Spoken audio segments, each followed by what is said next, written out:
Oli kuwanda boy UG Usherkarma bamutabukidde lwakwogera ku family ya Bobi Wine nabyo mbikuleetedde ate ddyo essanyu lyandirabika ewa Ssewanyana ne Ssegirinya wamu ne Katolubwama avuddeyo n'asapootinga abakazi abambala obubi nabyo mbikuleetedde n'ebya Derek wa radio temubisubwa n'amalala agasingakaawo togasubwa. Letuneeyongera mbadde nkusaba ompeere video eno ka like nawe ate na subscribinga tukusaba osubscribing nga tetunerabira ba sponsor baffe Hajat Kaloddo omulombi w'edduwa agamba gwe wenna ayina ebizibu ebyenjawulo jangu akulombera edduwa otereere era nga osobola okumukubirako ku namba ye eri awo wansi wamu ne ba Biva Organic Health and Natural Products nga bano bajanjabisa obutonde emmere omuddo wamu n'ebibala era nga nabo osobola okubakubirako ku namba yaabwe eri awo wansi katwengereyo n'amawulire gaffe.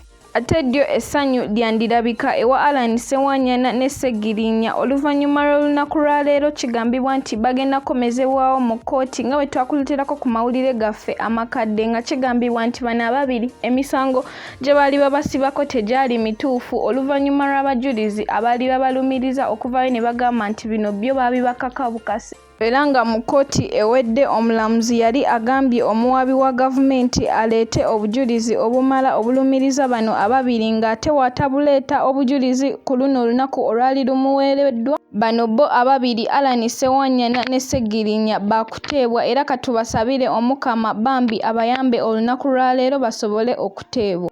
Ate ye former MP Katolubwama avuddeyo n'ayogera ku nsonga ez'abayimbi okwambala obubi era ye agambye nti bano abayimbi bo balina eddembe lyabwe okwambala nga we baagala era nga balina okuddamu okukkirizibwa okuyimba mu masomero kubanga bo bambi mu kuyimba mwe bajja ekyokulya. Ate ebyo nga tubitadde ebbali ye Derek wa radio avuddeyo n'ayogera ku bakazi abatalina bubina era n'agamba nti bano abakyala bo balina obwongo era ye mu njogera ye waliyo abakyala baavuddeyo n'amentioninga naawe kambikuwe obyewulirireko nga ye Derek wa radio abyogera.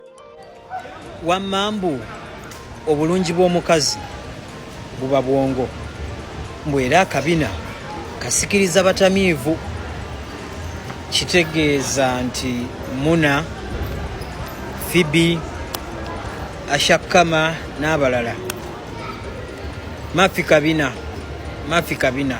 naye nga balina obwongo kitegeeza muli balungi naye kabina mafi naye ng'era nammwe abasikiriza abatamiivu ngamba ab'amabina mbatumiddeko na you have the mabina naye nga tolina bwongo si mu bubi bannange si mu bubi nange nina gye mbisanzeeyo. Ate ebyo nga tubitadde ebbali nga mwenna we mukimanyi nti olunaku lw'eggulo yabadde birthday ya Subi Shine. Usherkarma bambi yavuddeyo eggulo ku TikTok n'amwagaliza amazaalibwa amalungi ekintu ekyalumye ba TikToker abamu ne batandika okutabukira Usherkarma nga naye Usherkarma nga mumumanyi naye waataggwayo naye n'abaddiza omuliro naawe kambikuwe obyewulirireko nga ye Usherkarma abaddiza mwebaleko kumira kuwanda boy UG tubaagala nnyo omukama abatukuumire. Yes, she is my baby sister. Me, I call her Subi. Of course, she is Hope. I'm going to address her birthday in English because most videos I see, she makes them in English. Meaning that when I come walking with my Lusoga, she may not understand that I'm wishing her a happy birthday. Subi, happy birthday, and eat whatever you want, order whatever you want, but don't go beyond 10,000 because there you will be entering my pocket. Hello? Oluzungu tirangu lwakwogera ndwogere nafuna n'akatuuyo. Anyway, need just wishing her Subi happy birthday because she is my baby sister. She is my baby sister. She is my little Nunu. Ekanesile kukyabulanye family n'abalimana kye balimpa. Subi, this slow is you're now becoming in a kankaka in Principal's family. If I don't become in a kankaka in Principal's family, which family should I kweka kabako to? First know that when you're here like this, get a family that is like this.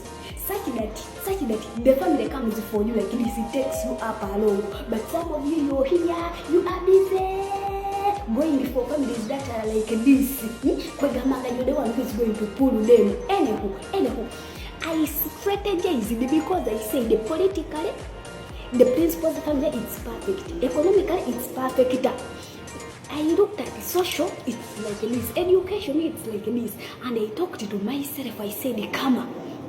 If you don't shoot your shot, then God will never forgive you. I said, come, go.